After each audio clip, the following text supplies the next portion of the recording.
I went from generating 15,000 a year to 72,000 a month with my painting business, and in this video I'm going to show you how I did it so you can apply it to your business. So quick story to emphasize a point. When I started my painting business 3 years ago, I was sitting in my office completely lost. I had no idea how to get painting projects, how to get people to say yes to me every time that I gave an estimate, or how to even hire painters. I would think to myself, I don't think I have what it takes to make this work. So I had like this poopy pants mentality, and it would get worse every single day that went by with no painting projects. So I had 4 jobs by the start of 2024, and I had 2 painters that were about to leave because they told me that I couldn't keep them busy. The urgency of needing to get more jobs moved me into taking action. So I started door knocking every single day, and I started running ads every single day without misses, even if I didn't have the money. I ended up getting myself into a $25,000 debt, but I decided not to give up, and that determination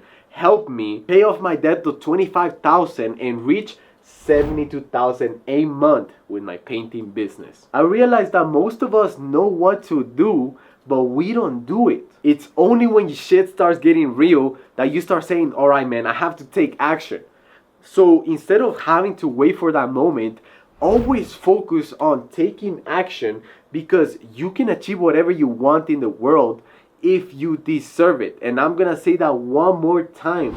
You can achieve whatever you want in this world if you deserve it. And the truth is, most painters don't deserve success because they're not willing to take the risks necessary to get there, and they're too lazy. And I don't mean this to offend them, but they won't go door knocking because it's hard, because they get rejected. They don't like the cold, so they just wait until summer to go knock on some doors. They're not willing to put in the pain of having to walk hours. I remember I would spend 8 hours of my day knocking doors every single day, and sometimes I wouldn't even get estimates. They're not willing to hire door knockers or take the time to train them. They're not willing to do none of that. They're also not willing to risk money. And I know this sounds crazy, but they're not willing to spend on marketing because they think it's a waste of money. They'd rather rely on word of mouth for the rest of their life. Ads, how many dollars are you spending every single day on marketing?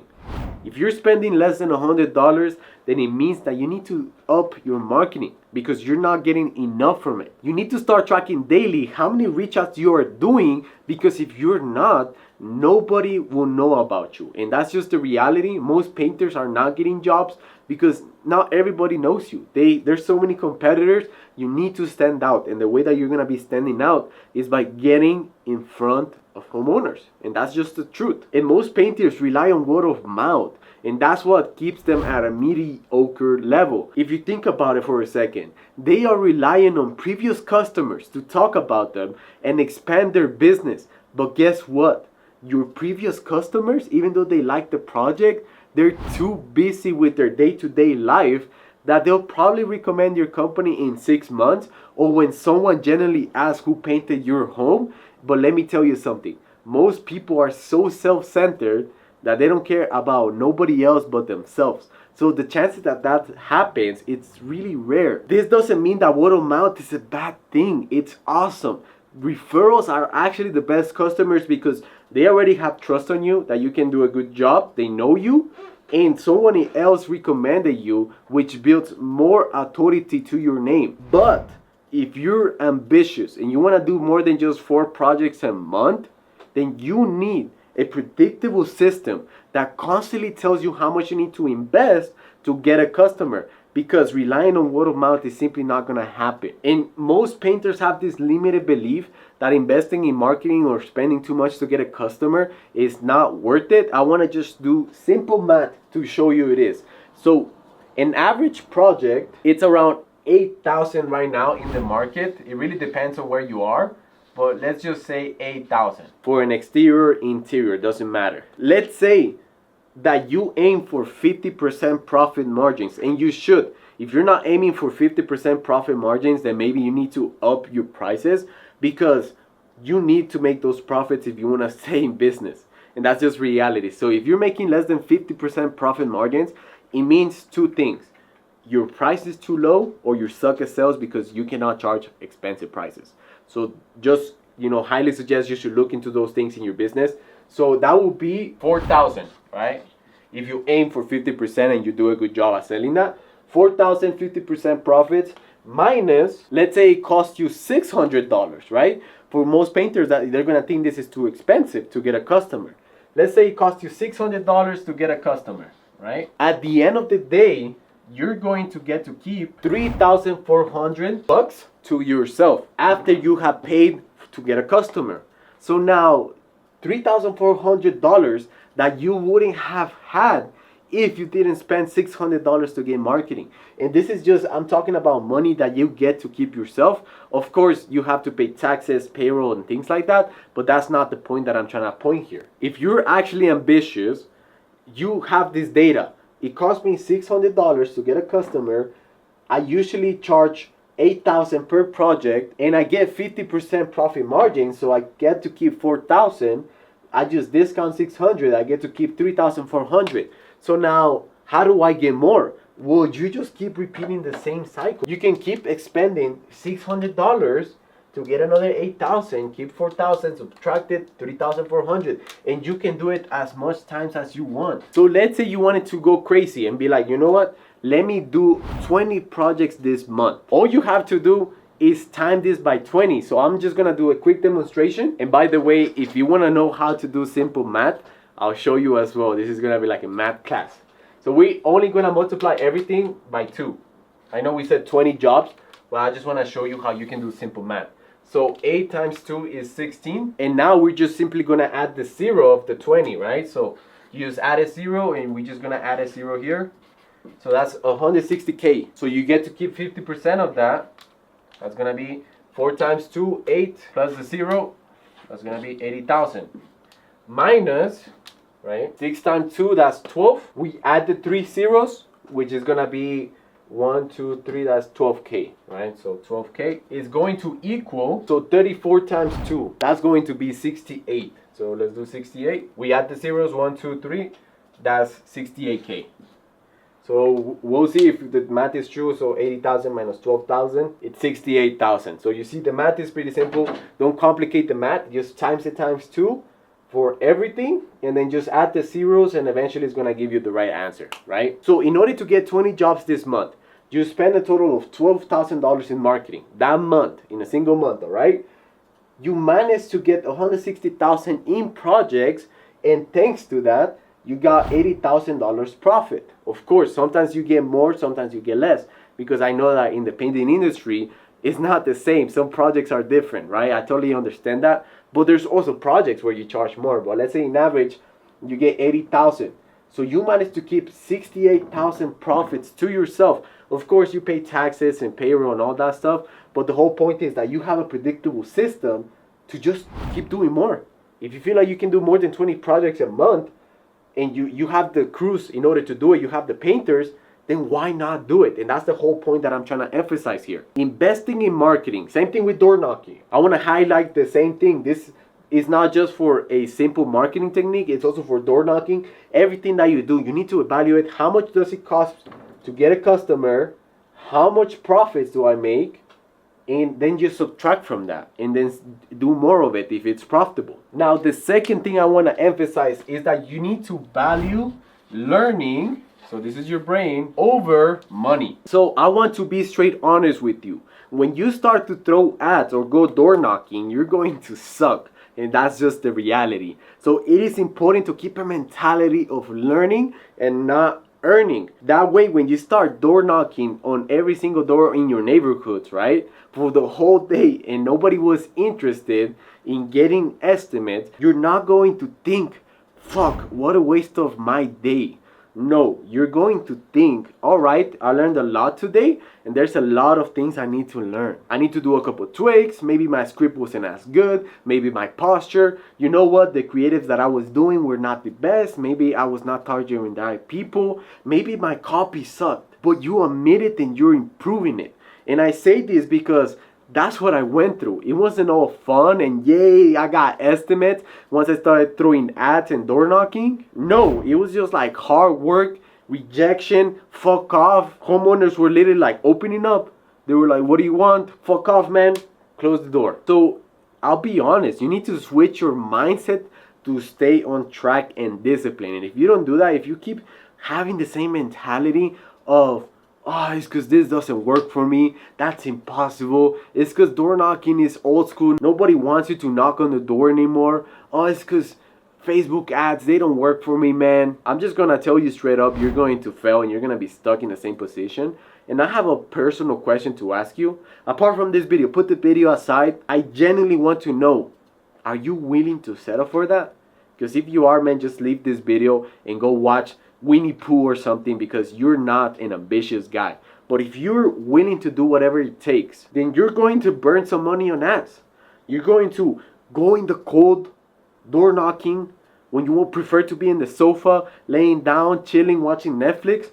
You're gonna be out there knocking doors, taking rejections, putting on the smile, even though they told you to fuck off, even though someone might tell you that you look weird, you're still going to smile to the next door and reset. And if you keep doing this over a long period of time, you're going to start succeeding. It's just part of the process. You cannot skip this process.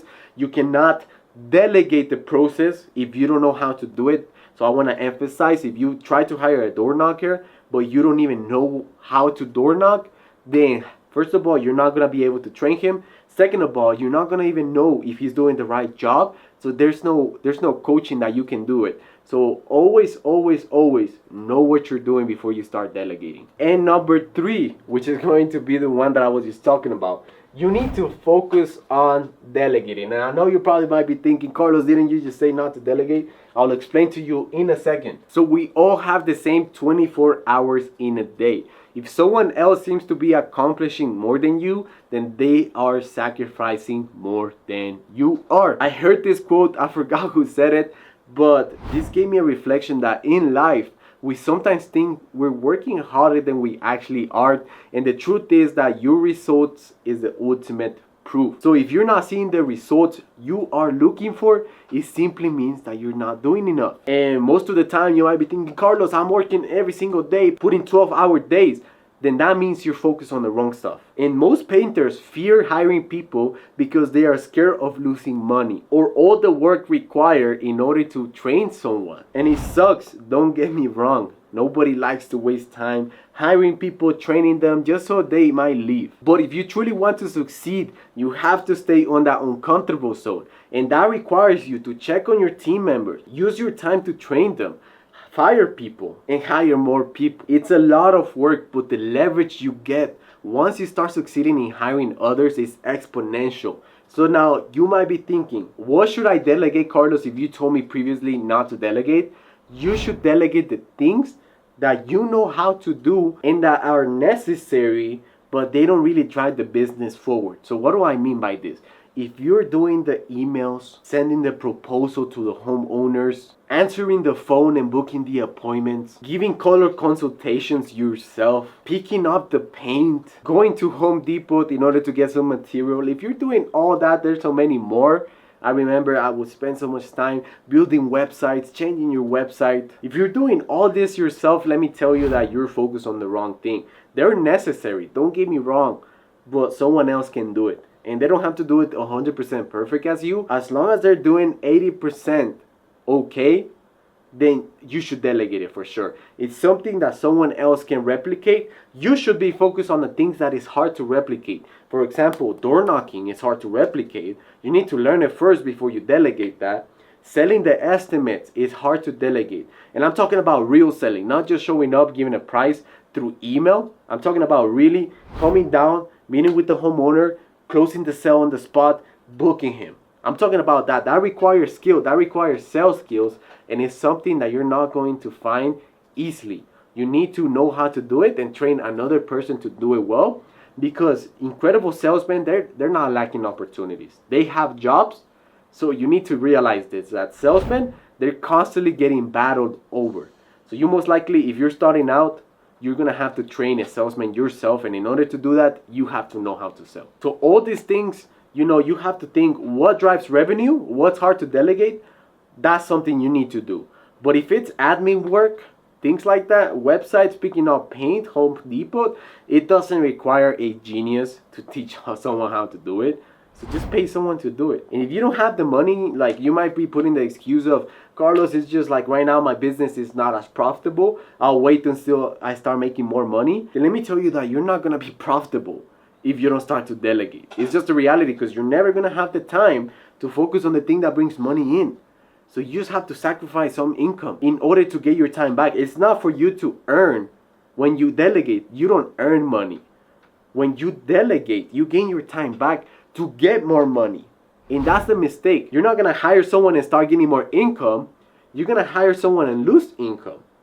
But now you have your time back, and with that time you can get 2 times, 10 times more income, because you're focused on the highest leverage activities. So now you might be thinking, how do I go about actually implement this in detail? So here's 3 ways I will implement this if I were in your shoes. By the way, if you're enjoying this video, just leave a comment saying what you like the most, or if you disagree with this video and you don't like what I'm saying, maybe you don't like that I'm wearing a tank top talking about business, then go ahead and leave that in the comments as well. I want to know your perspective. So number 1 thing I would do is that I will start to prioritize. So you need to decide whether you're going to be knocking on doors, 100 reach outs every single day, or you're going to be spending $100 on ads. So you need to pick between the 2. And here's the thing, that there's a lot of opportunities. So we have Facebook, we have door-to-door, we have Google, we even have Nextdoor, flyers. We have a lot of options. Facebook, door-to-door, Google, Nextdoor, flyers. There's a lot more that you could actually do, but you need to choose one.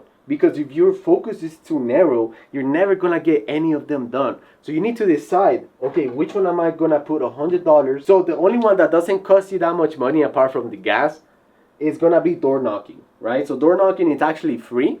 You just have to have the balls to do it. But just track how many houses are you knocking. 100 houses? If you're doing 100, that's good. Every single day. I don't mean a week. 100 every single day.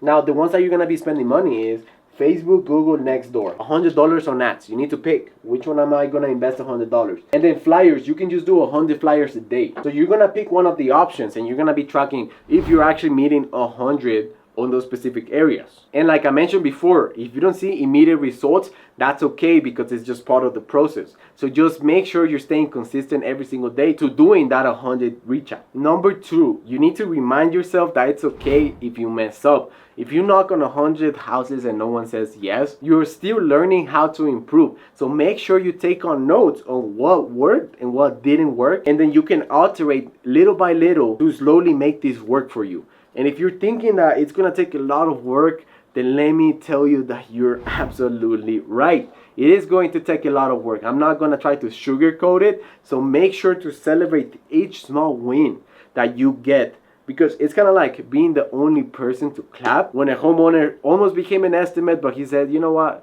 I don't think right now it's a good time. You know, you gotta clap. You gotta give yourself some props. You almost convince someone to get an estimate. So remember, value learning over money. And money eventually is going to come. And number 3, you need to make a list of the things you do every single day. So what I suggest is, once you have this list, try to find someone else who can handle most of the list that they can actually do. And don't be afraid of hiring a part-time or a full-time or even a freelancer to take the small things off your plate. It's an investment in your time, so make sure you show them exactly how to do it and check on them to make sure that they're actually improving and eventually doing the task better than you. And yes, hiring and training is hard at first, but the time that you're going to be saving over years if the person decides to stay with you will help you grow so much faster, because you can focus on what matters. So that's all for this video. Hopefully you found this valuable. And if you're interested in growing your painting business even more, you might want to check out this video that I made. And remember, you are walking your destiny. Take care.